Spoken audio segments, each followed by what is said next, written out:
Assalamualaikum sahabat, jumpa lagi kita pada kali ini dalam pembahasan soal ilmu pengetahuan sosial.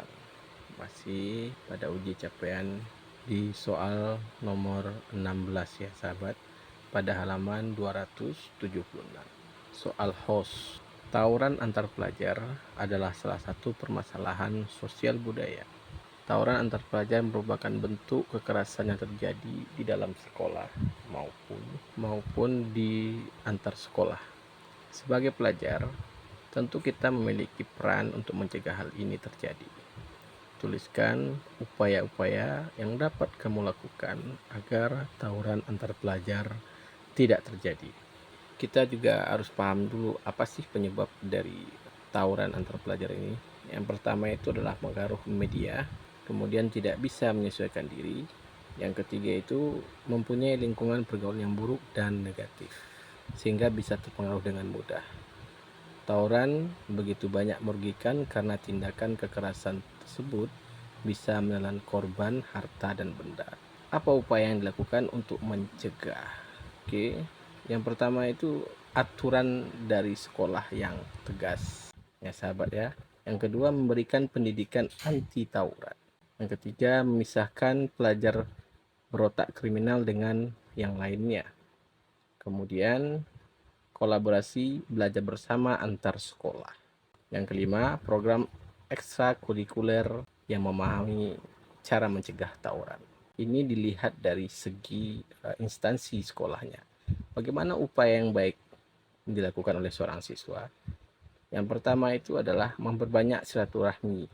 Jadi silaturahmi di sini yang dimaksud adalah sebagai sesama pelajar, kita harus saling kenal dengan pelajar dari sekolah lain. Karena sama-sama belajar, tidak mungkin kita saja yang sebagai pelajar dan banyak juga lingkungan-lingkungan sekolah yang statusnya sama dengan kita. Yang kedua adalah adanya delegasi-delegasi yang kuat. Delegasi di sini adalah seperti program di mana para pelajar ini ikut serta mewakili sekolahnya seperti kemah bakti sosial ya sahabat ya. Kemudian adanya mediasi ya, seperti pertemuan antar ketua OSIS agar mempererat kembali silaturahmi yang kuat dalam ajang olimpiade, apakah itu porseni, itu banyak ya sahabat. Kemudian memperluas pengetahuan agama, hukum, dan sosial. Memperluas pengetahuan dalam konteks agama dan hukum aspek sosialnya. Bagaimana dampak negatif tawuran ini? Apakah tawuran ini ada positifnya? Tentunya tidak ya sahabat. Itu yang bisa dilakukan, upaya yang dilakukan sebagai seorang pelajar.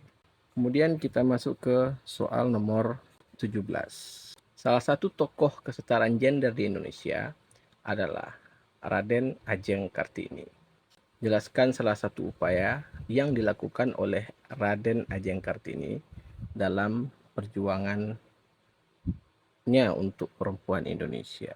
Oke, apa saja upaya yang dilakukan oleh Ibu kita Kartini ya sahabat ya, yang kita sebenarnya sudah sangat tahu nih Ibu kita Kartini ini. Kita Kartini ini lagunya pun ada ya.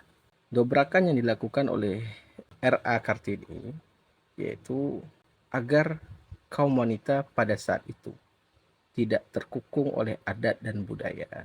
Ia melakukan gebrakan dengan kemajuan untuk kaum wanita, di mana fokusnya itu yaitu yang pertama menentang feodalisme ya. Feodalisme di sini adalah di mana masyarakat Indonesia pada saat itu menyatakan bahwa laki-laki itu lebih di atas daripada kaum perempuan. Itu yang ditentang oleh Ibu Kartini.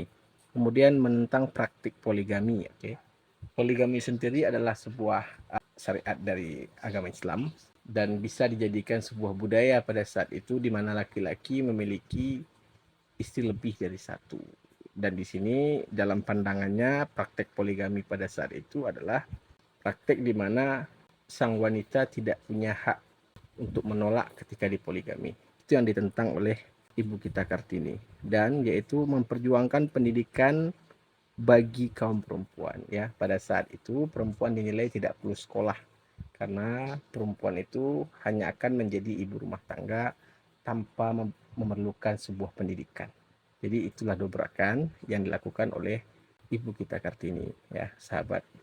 Kita lanjutkan ke soal nomor 18. Sebagai ketua OSIS terpilih, Roni harus bersikap adil dalam memperlakukan teman-temannya, baik yang berada dalam kepengurusan OSIS maupun siswa-siswa lainnya. Ia mendengarkan setiap usulan yang diberikan. Ia juga memperhatikan setiap aspirasi dari teman-teman sekolahnya. Roni telah memperlihatkan pola kepemimpinan yang baik. Ilustrasi di atas memperhatikan kepemimpinan Roni. Kepemimpinan adalah salah satu elemen keberhasilan pemberdayaan masyarakat. Jelaskan elemen-elemen keberhasilan pemberdayaan masyarakat.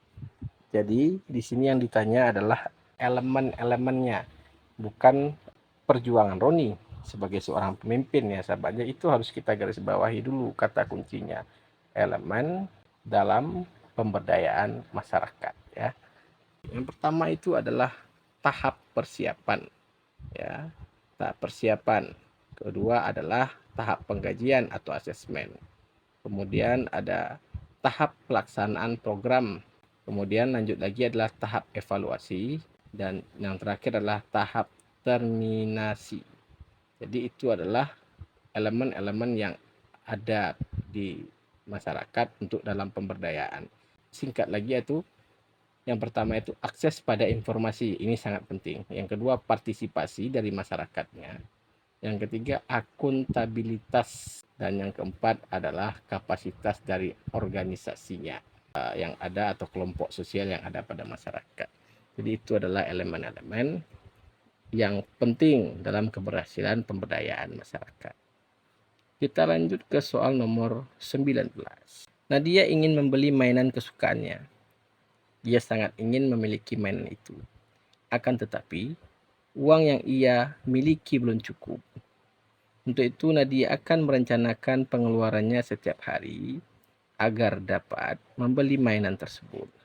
Dalam menyusun rencana pengeluaran, ada beberapa hal yang perlu diperhatikan. Jelaskan langkah-langkah yang diperlukan Nadia. Perhatikan dalam menyusun rencana pengeluaran. Rencana pengeluaran ini sangat penting, ya sahabat, agar semuanya tersusun dengan rapi. Tentunya setiap orang memiliki rencana pengeluaran, ya, dan tentunya harus ada pengelolaan yang baik. Rencana pengeluaran itu sebenarnya adalah dokumen informal yang digunakan untuk menentukan arus kas individu ataupun rumah tangga. Rencana pengeluaran pribadi mirip juga dengan anggaran, ya sahabat, ya, tapi ini personal. Ini dapat membantu menguraikan di mana pendapatan diperoleh dan di mana pengeluaran akan dikeluarkan. Apa saja langkah yang akan dilakukan, ya? Yang pertama adalah mengevaluasi kondisi keuangannya pada saat ini. Apakah uangnya akan cukup, ya? Yang kedua, menyusun tujuan-tujuan keuangannya. Yang ketiga adalah menyusun perencanaan keuangan dan alternatifnya untuk mencapai tujuan-tujuan keuangan. Yang keempat yaitu melaksanakan perencanaan keuangan yang sudah tersusun dengan sangat disiplin. Oke sahabat, ya. Sekarang kita masuk ke soal nomor 20. Perhatikan gambar berikut. Pada gambar kiri terlihat perumahan mewah dan pada gambar kanan terlihat pemukiman kumuh. Kedua gambar menunjukkan kondisi sosial yang terjadi di sebuah kota. Jelaskan permasalahan sosial budaya yang terjadi di kota tersebut. Menurut pendapatmu, bagaimana mengatasi masalah sosial tersebut? Oke. Pada gambar kiri tampak sebuah mobil mewah dan rumah mewah. Dan di sini kita melihat bahwa masyarakatnya hidup dengan sangat baik atau dengan sangat mewah. Tentu pendapatan per kapitanya sangat baik juga, ya sahabat. Tetapi masalah yang ada di sini adalah masalah sosialnya. Mereka tidak hidup berdampingan dengan baik dikarenakan sangat jauh dari pola interaksi sosial dasar, yaitu tetangga, ya sahabat, ya. Tidak ada tetangga nih terlihat pada gambar ini. Bagaimana cara mengatasi masalah pada gambar yang kiri ini? Untuk mengatasi masalahnya tentunya mereka harus membuat semacam organisasi pemberdayaan masyarakat melalui RT dan RW-nya, membuat agenda masyarakat ya seperti siskambling, ataupun mereka bisa membuat agenda gotong royong bersama agar kontak sosialnya berjalan dan sosialisasinya berjalan.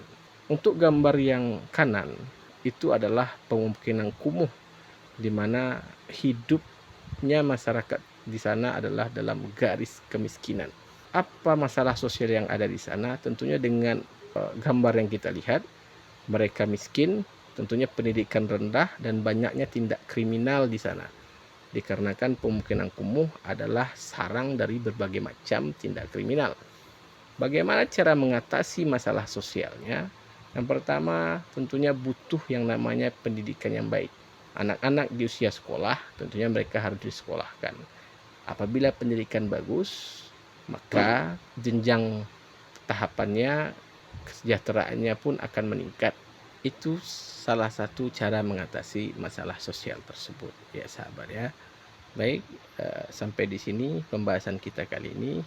Sampai jumpa lagi di part selanjutnya.